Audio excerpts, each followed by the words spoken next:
இன்றைய தினம் யாழ் மாவட்டத்தினுடைய கோப்பாய் போலீஸ் நிலையத்தினுடைய அங்குரார்ப்பண நிகழ்வுக்கு வருகை தந்திருக்கக்கூடிய இலங்கை ஜனநாயக சோசலிச குடியரசினுடைய பொதுமக்கள் பாதுகாப்பு அமைச்சர் அனந்த விஜயபால ஐயா அவர்களே, மற்றும் இங்கு வருகை தந்திருக்கின்ற கௌரவ ஆளுநர் அவர்களே, யாழ்ப்பாணம் கிளிநொச்சி மாவட்டத்தினுடைய கௌரவ பாராளுமன்ற உறுப்பினர்களே, வடக்கு மாகாணத்தினுடைய சிரேஷ்ட போலீஸ் அத்தியட்சகர் அவர்களே, யாழ் மாவட்டத்தினுடைய சிரேஷ்ட போலீஸ் அத்தியட்சகர் அவர்களே, அரசாங்க அதிபர் அவர்களே, மற்றும் இங்கு வருகை தந்திருக்கக்கூடிய ஏனைய இராணுவ அதிகாரிகள், போலீஸ் அதிகாரிகள், உத்தியோகத்தர்கள், அனைத்திற்கும் மேலாக எங்களினுடைய பொதுமக்கள், உங்கள் அனைவருக்கும் இந்நேர வணக்கம்.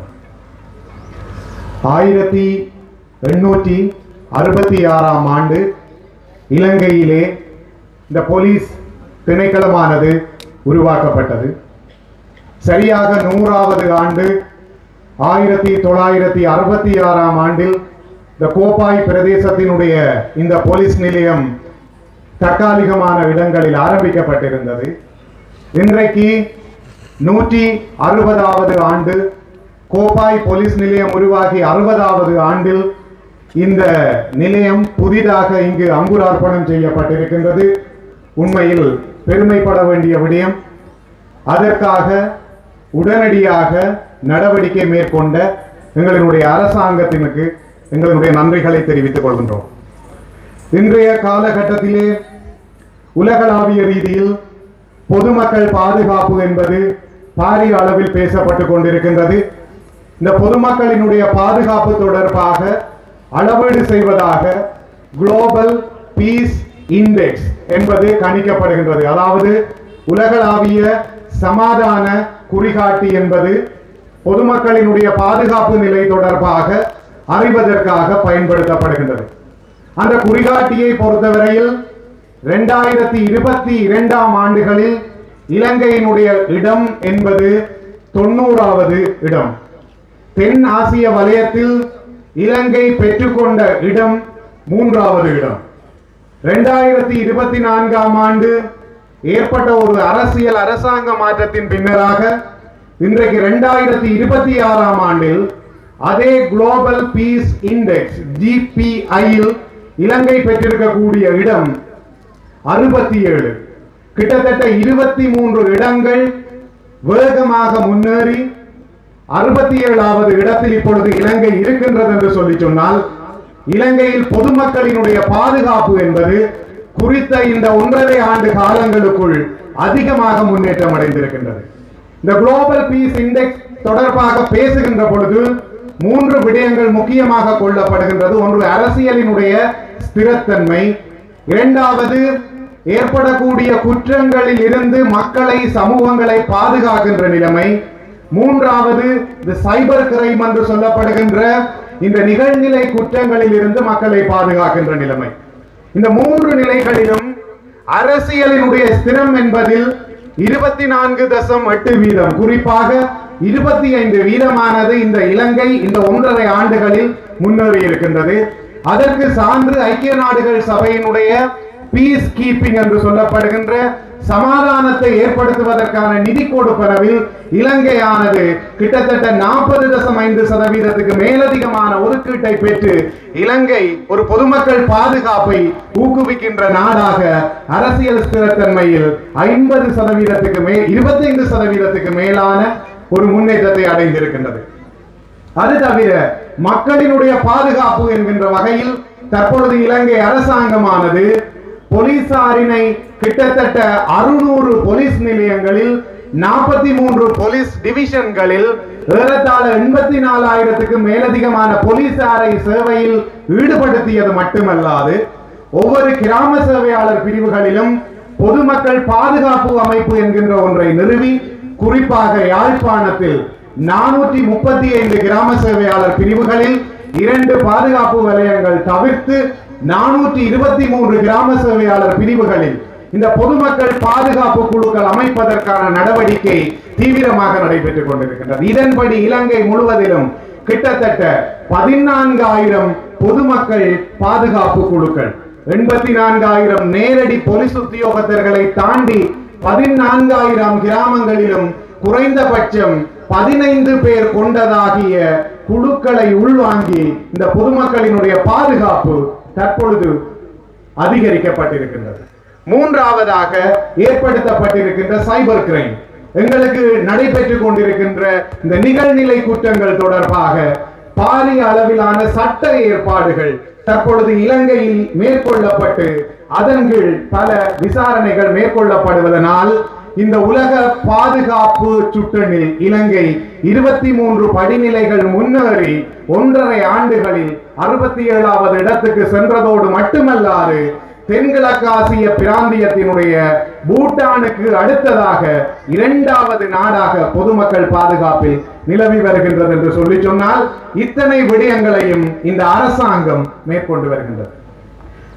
இதனூடாக இந்த காவல்துறையினர் மக்களோடு இணைந்து செயற்படுகின்ற தன்மை உறுதிப்படுத்தப்பட்டிருக்கின்றது.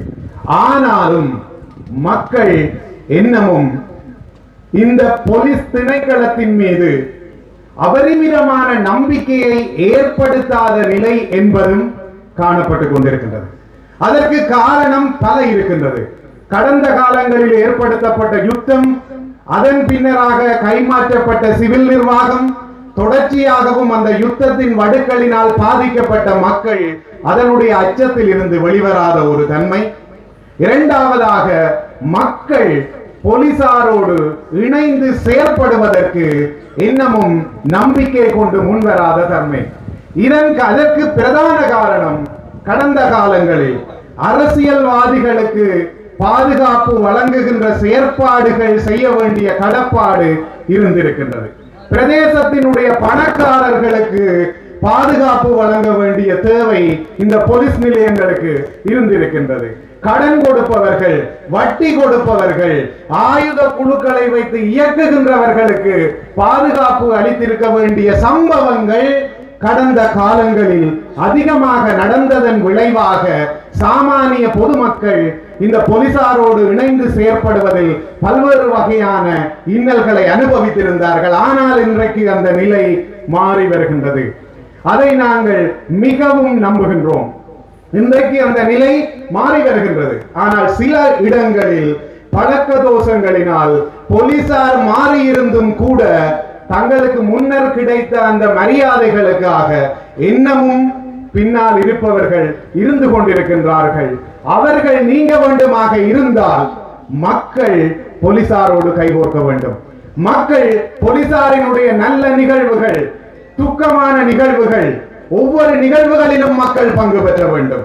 இன்றைய நிகழ்வு இங்கு நடைபெறுகின்றது என்று சொல்லி சொன்னால் இதற்குரிய அனைத்து செயற்பாடுகளையும் கோப்பாயில் இருக்கக்கூடிய மக்கள் செய்கின்ற பொழுது மக்களுக்கும் இந்த போலீசாருக்கும் இடையிலான தொடர்பு என்பது அதிகரித்து செல்லும். அந்த வகையில் போலீசார் தற்பொழுது முழுமையாக தங்களினுடைய கடமையை சுதந்திரமாக செய்து கொண்டிருக்கின்றார்கள். எந்தவித அரசியல் தலையீடுகளும் அல்லாது செயற்பட்டுக் கொண்டிருக்கின்றார்கள். ஆனால் ஒரு சில இடங்களில் இடம்பெறுகின்ற சில தவறான செயற்பாடுகள் மக்களுக்கும் போலீசாருக்கும் இடையில் தொடர்ச்சியான ஒரு இடைவெளியை ஏற்படுத்தி வருகின்றது.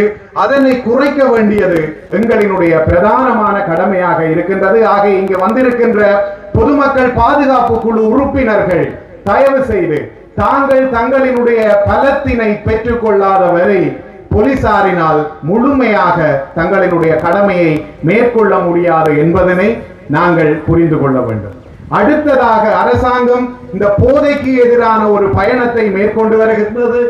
குறிப்பாக யாழ்ப்பாணத்தில் இந்த போதையினுடைய தாக்கம் குறைவடைந்திருக்கின்றது. இதனை தனியே போலீசாரினால் மட்டும் செய்துவிட முடியாது. கலாச்சாரங்களின் பின்னால் பல்வேறு வகையான விடயங்களினை நாங்கள் போலீசாருக்கு தெரியப்படுத்தாமல் மறைத்துக் கொண்டிருக்கின்றோம். போலீசார் இன்றைக்கு தயாராக இருக்கின்றார்கள். ஆகவே மக்களாகிய நாங்கள் இந்த போதை என்பதனை இல்லாது ஒழிப்பதற்காக போலீசாரோடு கைகோர்க்க வேண்டும் என கேட்டுக்கொண்டு இந்த சந்தர்ப்பத்தில் உருவாக்கப்பட்டிருக்கின்ற பொதுமக்கள் பாதுகாப்பு குழுக்கள் தொடர்ச்சியாக செயற்பட வேண்டும். ஏற்கனவே எங்களினுடைய போலீஸ் மா அதிபர் குறிப்பிட்டது போல இப்பொழுது போலீசாரில் ஆட்சேர்ப்பதற்கான விண்ணப்பங்கள் கோரப்பட்டிருக்கின்றன. குறிப்பாக தமிழ் பேசுகின்ற சகோதர சகோதரிகள் அந்த பதவிகளுக்கு விண்ணப்பிப்பதன் வழி எங்களினுடைய பிரதேசங்களில் இருக்கக்கூடிய இந்த போலீசாரினுடைய வெற்றிடத்தினை, குறிப்பாக 600 பேரை கொண்டு இயங்கக்கூடிய இந்த பிராந்தியங்களினுடைய போலீஸ் சேவையை பலமாக்க அனைவரும் முன்வர வேண்டும். இந்த போலீஸ் திணைக்களமானது கோப்பாயினுடைய ஒரு மாதிரி போலீஸ் நிலையமாக தன்னுடைய சேவையை வழங்க எல்லாம் வல்ல பலமும் சக்தியும் கிடைக்க வேண்டும் என கேட்டு நல்ல வாய்ப்புக்கு நன்றி கூறி விடைபெற்றுக் கொள்கின்றேன். நன்றி, வணக்கம். අවස්ථාවට සම්බන්ධ වී සිටින උතුරු පළාත් ගරු ආණ්ඩුකාරතුමාගෙන් අවසරයි. வடமாகாண ஆளுநருடைய அனுமதி. ඒ වගේම උතුරු පළාතේ අපේ පාර්ලිමේන්තු මන්ත්‍රී සහෝදරතුමින් අවසර. அதேபோல வடமாகாண பாராளுமன்ற உறுப்பினர்கள் அவர்களுடைய அனுமதியுடன் පොලිස්පතිතුමා ඒ වගේම ජ්‍යෙෂ්ඨ නියෝජ්‍ය ප්‍රසිද්ධ උතුරු පළාත ඇතුළු පොලිස් නිලධාරීන් අවසරයි. அதேபோல போலீஸ் மா அதிபர் மற்றும் சிரேஷ்ட போலீஸ் உத்தியோகத்தர்களுடைய அனுமதியுடன் දිස්ත්‍රික් ලේකම්තුමා ඇතුළු අනිකුත් සියලු නිලධාරීන්ගෙන් අවසරයි. அதேபோல யாழ் மாவட்ட செயலாளர் மற்றும் அவரோடு இணைந்த அரசு அதிகாரிகளினுடைய அனுமதியுடன் ඒ වගේම මහජන ආරක්ෂක කමිටු නියෝජනය කරමින් පැමිණ සිටින සියලුම මහජන නියෝජිතයන් ඒ වගේම ඒ සංවිධානවල නිලදරුවන් ඇතුළු සියලු දෙනාගේම අවසරයි. அதேபோல பொதுமக்கள் பாதுகாப்பு குழு உறுப்பினர்களுடைய பிரதிநிதிப்படுத்தும் உறுப்பினர்கள் மற்றும் ஏற்பாட்டாளர்களுடைய அனைவருடைய அனுமதியுடன் வணக்கத்தை தெரிவித்துக் கொள்கிறேன். මා පළමුවෙන්ම පොලිස් දෙපාර්තමේන්තුවට ස්තුතිවන්ත වෙනවා. කෝපායි පොලිස් ස්ථානය නව සේවාස්ථ ගොඩනැගිල්ලකට ඉතා කෙටි කාලයක් තුළ අවතීර්ණ වීමට අවශ්‍ය පහසුකම්, යටිතල පහසුකම් ඇතුළු සියලු පහසුකම් ලබා දීලා අද දින මේ ආකාරයෙන් විවෘත කරන්න කටයුතු කිරීම සම්බන්ධයෙන් நான் முதற்படி நான் எனது நன்றிகளை தெரிவித்துக் கொள்கின்றேன். குறுகிய காலத்தில் கோப்பாய் போலீஸ் நிலையத்தினுடைய புதிய கட்டிடத்தை நிர்மாணிப்பதற்கான அனைத்து நடவடிக்கைகளையும் மேற்கொண்டதற்காக. කෝපායි පොලිස් ස්ථානය වගේම තමා මේ රටේ සිටින සෑම පොලිස් ස්ථානයකම කාර්යභාරය තමා මේ රටේ සියලු ජනයාගේ ආරක්ෂාව සාතික කිරීම. கோப்பாய் போலீஸ் நிலையம் போலவே இந்த நாட்டில் காணப்படுகின்ற அனைத்து போலீஸ் நிலையங்களுடைய கடமை பொதுமக்களினுடைய பாதுகாப்பை உறுதிப்படுத்துவதாகும். කෝපායි පොලිස් වසම තුළ ඉන්න 65,000 අධික ජනතාවගේ ආරක්ෂාව තහවුරු කිරීම ප්‍රධාන අරමුණක් වන වගේම මේ පළාත්වල තියෙන අපරාධ පාලනය කිරීම, වැරදිකරුවන් නීතියට කොටු කර ගැනීම, මත්ද්‍රව්‍ය ඇතුළු අනිකුත් ජාවාරම් වලින් මහජනයා ආරක්ෂා කර ගැනීම, එවැනි ජාවාරම් කරුවන් නීතියට අසු කර ගැනීම යන කාරණා විශේෂයෙන් ඔවුන් වෙත පැවරලා තියෙනවා. கோப்பாய் போலீஸ் பிரிவில் வசிக்கின்ற 65,000 பொதுமக்களினுடைய பாதுகாப்பை உறுதிப்படுத்துவதைப் போலவே இந்த பகுதியினுடைய போதைப்பொருள் பாவனை, பாரிய குற்றங்கள், அதுபோல அனைத்து விதமான குற்றங்களையும் தடுப்பதும் இந்த பிரதேச போலீஸ் பிரிவினுடைய பிரதான கடமையாகும். මේ වෙනකොට උතුරු පළාත සම්බන්ධයෙන් අපි විශේෂ අවධානය යොමු කරමින් නීති ආධිපත්‍ය සුරක්ෂිත කිරීමටත් මහජනයාගේ ආරක්ෂාව සහතික කිරීම සඳහා ගරු පොලිස්පතිතුමාගේ ඒ වගේම ජ්‍යෙෂ්ඨ නියෝජ්‍ය පොලිස්පතිතුමාගේ ප්‍රධානත්වයෙන් විශේෂ වැඩපිළිවෙලක් දියත් කරලා තියෙනවා. இதுவரை நாங்கள் வடமாகாணத்தில் பொதுமக்களினுடைய பாதுகாப்பை உறுதிப்படுத்துவதற்கும் சட்டவாக்கத்தை நிலைநிலைப்படுத்துவதற்குமான அதிகமான வேலை திட்டங்களை முன்னெடுத்து கொள்கின்றோம். මේ ප්‍රතිඵලයක් හැටියට මේ වෙනකොට මේ බොහෝ දේවල් නීති විරෝධී ක්‍රියාකාරකම් යම් ප්‍රමාණයකට පාලනය වෙලා වඩා සාධනීය තත්ත්වයකට පත් වෙලා තියෙනවා කියලා අපේ ආණ්ඩුකාරතුමාත් දිස්ත්‍රික් ලේකම්තුමාත් මට දැනුම් දුන්නා. இந்த நடவடிக்கையினுடைய பிரதிபலனாக அதிகளவான சட்டவிரோதமான செயற்பாடுகள் தற்பொழுது கட்டுப்படுத்தப்பட்டுள்ளதாக வட ஆளுநர் மற்றும் ஸ்மால் மாவட்ட செயலாளர் என்னிடம் கூறியுள்ளார்கள். මේ සඳහා අපේ පාර්ලිමේන්තු මන්ත්‍රීවරුන්ගෙන් ලැබෙන සහාය සහ මැදිහත් වීම අතිශයින් වැදගත්. ඒක මම මේ වෙලාව අගය කරනවා. அதேபோல இந்த வேலை திட்டத்திற்காக பாராளுமன்ற உறுப்பினர்களுடைய தலைமை மற்றும் அவர்களுடைய உதவியை நான் இந்த நேரத்தில் வரவேற்கின்றேன். ඒ වගේම මේ පළාතේ ප්‍රාදේශ සභා මන්ත්‍රීවරයාගේ ඉඳලා ප්‍රාදේශ සභා මන්ත්‍රීවරු, නාගරික මන්ත්‍රීවරු මේ නීතියේ ආධිපත්‍ය ස්ථාපිත කිරීම සඳහා නව රජයට ශක්තියක් ධෛර්යයක් වෙමින් තියෙනවා. அதேபோல இந்த பிரதேசத்தினுடைய பிரதேச சபை உறுப்பினர்கள் தொடக்கம் இந்த பிரதேசத்தினுடைய பாதுகாப்பை உறுதிப்படுத்துவதற்காகவும் சட்டவாக்கத்தை நடைமுறைப்படுத்துவதற்குமான அனைத்து செயற்பாடுகளையும் முன்னெடுக்கின்றார்கள். ඒ නිසා දැන් රටේ සියලු දෙනා ද්‍රවිඩ සිංහල දෙමළ මුස්ලිම් සියලු දෙනා ශ්‍රී ලාංකිකයාට ඉති හිතමින් ප්‍රදේශයේ නීතියේ ආධිපත්‍ය ස්ථාපිත කරමින් ඒකට යටත්ව කටයුතු කරන්න සියලු දෙනා සැදී පැහැදී ඉන්නවා. அதே போல இந்த நாட்டில் சிங்களம், தமிழ், முஸ்லிம் ஆகிய அனைவரும் ஒரு இனமாக இந்த நாட்டில் சட்டவாட்சியை நடைமுறைப்படுத்துவதற்கும் சட்டவாட்சியை பின்பற்றுவதற்கும் அனைவரும் ஒன்றிணைந்துள்ளோம். ඉන්නා මා විශේෂයෙන් අවධාරණය කරන්න කැමති දකුණටත් උතුරටත් නැගෙනහිරටත් බටහිරටත් මේ රටේ සියලු පළාත්වලට නීතියේ ආධිපත්‍ය එක ලෙසම ක්‍රියාත්මක කළ යුතුයි. ඒක එක එක පළාත්වලට වෙනස් වෙන්නේ නැහැ. සියලු දෙනා නීතියට යටත්. நான் இந்த நேரத்தில் தெரிவித்துக் கொள்ள விரும்புவது வடக்கு, கிழக்கு, தெற்கு, மேற்கு என நாட்டில் அனைத்து பகுதிகளிலும் சட்டவாட்சி என்பது அனைவருக்கும் ஒரே மாதிரி நடைமுறைப்படுத்த வேண்டும் என நான் கேட்டுக்கொள்கின்றேன். අපිත් දකිනවා දකුණේ වගේම උතුරේ සමහර බලය අහිමි වූ සමහර පරාජිත දේශපාලඥයෝ යම් යම් එක් එක් සුළු කාරණා උපයෝගී කර ගනිමින් නැවත ජාතීන් අතර අසමගිය ඇති කිරීමේ සඳහා යම් යම් ප්‍රකාශ කරමින් යම් යම් ක්‍රියාමාර්ග ගනිමින් සිටින අවස්ථා නිරීක්ෂණය වෙලා තියෙනවා. நான் அவதானிக்கின்றேன், தெற்கு பகுதியில் காணப்படும் அரசியல்வாதிகள் இனங்களுக்கு இடையில் முருகல் நிலையை ஏற்படுத்தும் வகையில் கருத்துக்களை வெளியிடும் நடவடிக்கைகளை நான் அவதானிக்கின்றேன்.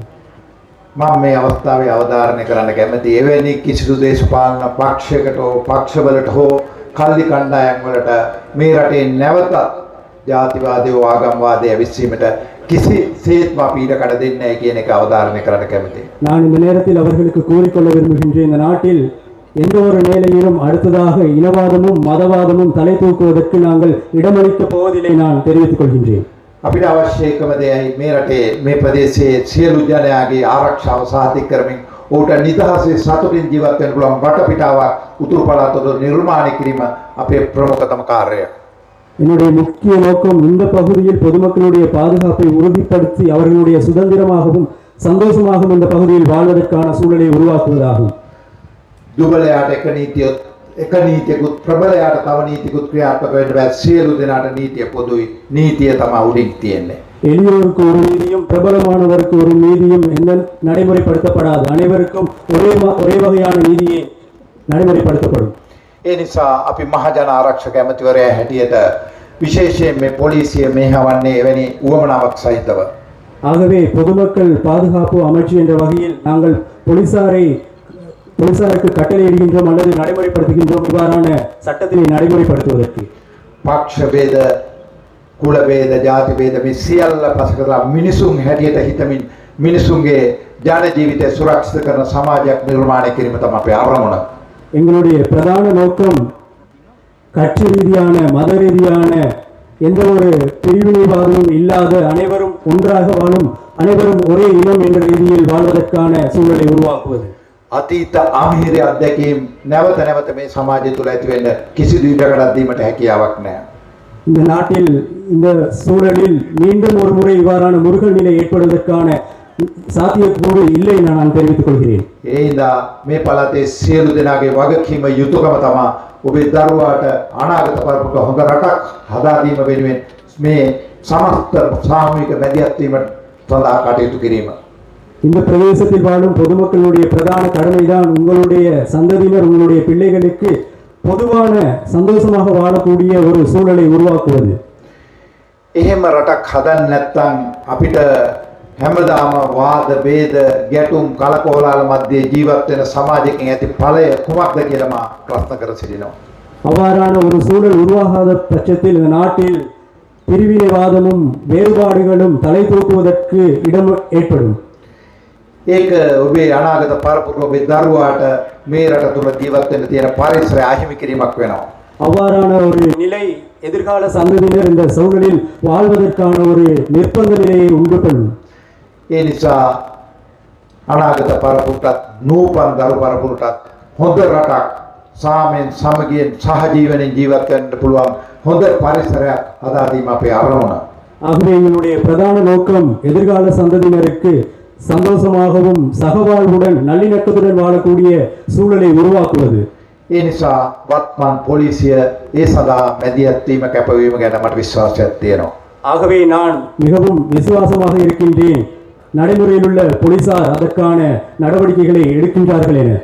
පොලිස්පතිතුමා කිව්වා වගේම පොලිස් ස්ථානයේ යම් ඔබේ කාර්යභාරය නැත්තම් ඔබ කරන පැමිණිල්ල සාධාරණයක් ඉෂ්ට වෙන්නේ නැත්තම් පොලිස් ඩිවිෂන් නැත්තම් පොලිස් අධිකාරී කාර්යාලයට පැමිණිලි කරන්නත් නියෝජ්‍ය පොලිස්පතිවරයාට පැමිණිලි කරන්නත් ජ්‍යෙෂ්ඨ පොලිස් අධිකාරිවරයාට පැමිණිලි කරන්නත් හැකියාව තියෙනවා. போலீஸ் அதிபர் கூறியது போல போலீஸ் நிலையங்களில் உங்களுக்கான முறைப்பாடுகளுக்கான சரியான நீதி கிடைக்காத பட்சத்தில் போலீஸ் பிரிவுகளுக்கும் சிரேஷ்ட போலீஸ் உத்தியோகத்தர்களுடைய காரியாலயங்களுக்கும் அல்லது டெல் ஐஜிபி போன்ற போலீஸ் அதிபருடைய நேரடி கண்காணிப்புக்கும் கொண்டு செல்ல முடியும். ඒ නිසා හැම දිනකටම අවස්ථාව තියෙනවා රජයේ ලැබෙන මෙම සේවාව සාධාරණවත් විධිමත්වත් නිදහස්වත් ලබා ගන්න. ஆகவே அனைவருக்கும் உரிமை உள்ளது. அரசினால் வழங்கப்படுகின்ற இந்த சேவையை அனைவரும் பெற்றுக்கொள்வதற்கு அனைவருக்கும் உரிமை உள்ளது. ඒ නිසා තමයි විශාල මුදලක් වැය කරලා මෙවැනි පොලිස් ස්ථාන ඉදි කරලා තියෙන්නේ. ஆகவேதான் அதிகளவான பணம் செலவு செய்து இவ்வாறான போலீஸ் நிலையம் நிர்மாணிக்கப்படுகிறது. අපි හැම සම්මානයෙන්ම වඩා ජනතාවගෙන් ලැබෙන සම්මානය තමයි පොලිස් නිලධාරියාට ගරුත්වයක් ගේන්නේ කියලා මම විශ්වාස කරනවා. நான் நினைக்கின்றேன் எந்த ஒரு விருதினையும் விட பொதுமக்களினால் போலீசாருக்கு வழங்கப்படுகின்ற விருதே மேலோங்கியது நான் நினைக்கின்றேன். එවැනි ගෞරවනීය සේවාවක් පොලිසිය තුළ නිර්මාණය කිරීමට අවශ්‍ය සියලු පහසුකම් සහ යටිතල පහසුකම් වගේම ඔවුන් පොලිස් දෙපාර්තමේන්තුවේ ව්‍යුහාත්මක වෙනස්කම් රාශියකුත් ඔවුන් මුණ දෙන ගැටලු විසඳීමට සඳහා වැඩපිළිවෙලකුත් මේ වෙනකොට අපි දියත් කරලා තියෙනවා. ஆகவே போலீசார் பொதுமக்களினுடைய நற்பண்புகளை நன்மதிப்புகளை பெற்றுக்கொள்வதற்காகவும் அவர்களுடைய சேவையை சிறப்பாக செய்வதற்குமான நடவடிக்கைகளும் எடுக்கப்பட்டுள்ளது. ඒ නිසා අද දිනෙම අපි යොදාගෙන තියෙනවා මහජන නියෝජ්‍යයන් සමග සහ පොලිසියේ ඉහළ නිලධාරීන් සමග සාකච්ඡාවක් ඔබ මුණ දෙන ගැටලු මොන ආකාරයෙන්ද විසඳාගන්නේ කියලා. ஆகவே நாங்கள் ஏற்பாடு செய்துள்ளோம் பொதுமக்களை பிரதிநிதித்துவப்படுத்தும் பிரமுகர் மற்றும் சிரேஷ்ட போலீஸ் உத்தியோகத்தர்களுக்கு இடையிலான கலந்துரையாடல். இந்த கலந்துரையாடலில் நீங்கள் எதிர்கொள்ளும் சவால்கள் தொடர்பான கலந்துரையாடல்கள் இடம்பெறும். හොඳ මහජන සබඳතාවයක් පවත්වාගෙන යාම අපේ ප්‍රධානතම අරමුණක්. ඒ සඳහා තියෙන භාෂාව නැත්නම් ද්‍රවිඩ භාෂාවෙන් වැඩ කිරීමට අවශ්‍ය සියලු පාස්කම් සෑම පොලිස් ස්ථානයකම උතුරු පළාතේ ලබා දෙන්න අපි කටයුතු කරමින් ඉන්නවා. நாங்கள் பொதுமக்களுடன் சிநேகபூர்வமான சேவையை செய்வதற்கான வடமாகாணத்தில் அனைத்து போலீஸ் நிலையங்களிலும் மொழி தொடர்பாகவும் அனைத்து பொதுமக்களும் சிநேகபூர்வமாகவும் வேலை செய்வதற்கான சேவைகளை துரிதப்படுத்தியுள்ளோம். ඒ වගේම පොලිස්පතිතුමා ආරාධනා කළ සේම මමත් ආරාධනා කරන්න කැමැති මේ දිනවල පොලිස් සේවාවට සියලුම ශ්‍රේණීන් සඳහා බඳවා ගැනීම සිද්ධ කරනවා. ඔබේ දරුවන්ද මේ පළාත්වල දරුවන්ද පොලිස් සේවය බද්ධ වෙමින් ඒකාබද්ධව මේ සේවාව ශක්තිමත් කිරීමට එකතු වෙන්න කියන විවෘත ආරාධනාව කරන්න කැමැති. அதே போல நான் போலீஸ் மாதிபருடைய கருத்தை நானும் தெரிவிக்கின்றேன். இந்த நாட்களில் போலீஸ் சேவையில் போலீஸ் உத்தியோகத்தர்கள் இணைக்கப்படுகின்றார்கள். ஆகவே நீங்களும் இணைந்து கொண்டு இந்த போலீஸ் சேவையை சக்தியான ஒரு போலீஸ் சேவையாக மாற்றுவீர்கள் என்று நான் எதிர்பார்க்கின்றேன். ඒ නිසා මම දීර්ඝ කතාවක් කරන්න බලාපොරොත්තු වෙන්නේ නැහැ. විශේෂයෙන් නැවතත් ජ්‍යෙෂ්ඨ නියෝජ්‍ය පොලිස්පති උතුරු පළාත ඇතුළු සියලුම පොලිස් නිලධාරීන් මහත්මීන්ට මේ අවස්ථාවේ විශේෂ ස්තුතියක් මේ සියලු කටයුතු වෙනුවෙන් මම පුද කරන්න කැමැතියි. அதே போல வடமாகாண சிரேஷ்ட போலீஸ் அதிபர் மற்றும் அனைத்து உத்தியோகத்தர்களுக்கும் இந்த நேரத்தில் நான் நன்றி கடமைப்பட்டுள்ளேன். ඒ වගේම අපේ දිස්ත්‍රික් පළාත් භාරාවේ ආණ්ඩුකාරතුමා දිස්ත්‍රික් ලේකම්තුමා මේ සියලු කටයුතු වලදී පොලිස් සේවාවට නැත්නම් පොලිස් දෙපාර්තමේන්තුවට සහාය දක්වනවා. ඒ පිළිබඳ විශේෂ ස්තුතියක්. அதே போல வடமாகாண ஆளுநர் மற்றும் யாழ் மாவட்ட செயலாளர் அவரோடு இணைந்து அனைத்து உத்தியோகத்தர்களும் போலீஸ் சேவைக்கு சேவையினை பெற்றுக்கொள்வதற்கு தயாராக இருப்பதற்கும் நான் நன்றிகளை தெரிவித்துக் கொள்கிறேன். ඒ වගේම උතුරු පළාතේ ජනතාව මුණ දෙන ගැටලු දෛනිකව මා හමු වෙමින් මාට දුරකථනයෙන් කතා කරමින් ශක්තිය ධෛර්යය ලබා දෙන අපේ උතුරු පළාතේ පාර්ලිමේන්තු මන්ත්‍රීවරුන් සහ ප්‍රාදේශ සභා නගර සභා මන්ත්‍රීවරුන්ටත් சுவிசேஷ ஸ்துதியாக மே அவஸ்தாவை புத கரண்ட கெமதி. அதே போல வடமாகாண மக்கள் நாளாந்த முகம் கொள்ளும் இடர்பாடுகள் குறித்து என்னுடன் நேரடியாக தொலைபேசியில் அது தொடர்பான தகவல்களை பெற்றுக் கொடுக்கும் யாழ் மாவட்ட பாராளுமன்ற உறுப்பினர்களுக்கும் அதே போல நகரசபை උරුපිනர்களுக்கும் இந்த நேரத்தில் நான் நன்றிகளை தெரிவித்துக் கொள்கிறேன். ඒ නිසා අවසාන වශයෙන් මේ උත්සවයට සහභාගී වෙන මහ ජනතාව හැටියට ඔබ දැක්වූ සහයෝගයත් උතුරු පළාතට අපි පෙමුණුනාට පස්සේ මම හිතන්නේ මේ පස්වෙනි අවස්ථාව මේ අවුරුදු එකමාරක කෙටි කාලය තුළ මේ සියලු අවස්ථාවලදී ඔබ දැක්වූ ගෞරවය පිළිබඳව මගේ ප්‍රණාමය ඔබ සියලු දෙනා වෙත පුද කරමින් මාණියට වෙනවා බොහොමත් ස්තුතියි. அதே போல என்னுடைய குறுகிய காலத்தில் 5வது தடவையாகவும் நான் இந்த வடமாகாணத்திற்கு வருகை தந்துள்ளேன். நான் வருகை தந்த போதெல்லாம் என்னை கௌரவமாக வரவேற்ற பொதுமக்களாகிய உங்களுக்கும் இந்த நேரத்தில் என்னுடைய நன்றிகளை தெரிவித்து நான் விடைபெறுகிறேன். நன்றி. கோப்பாய் போலீஸ் நிலைய திறப்பு விழா நேற்றைய தினம் இடம்பெற்றது. இதன்போது பொதுமக்கள் பாதுகாப்பு அமைச்சர் ஆனந்த விஜயபால மற்றும் யாழ் மாவட்ட ஒருங்கிணைப்பு குழு தலைவரின் இணைப்பாளர் கபிலன் சுந்தரமூர்த்தி உள்ளிட்டவர்கள் உரையாற்றினர்.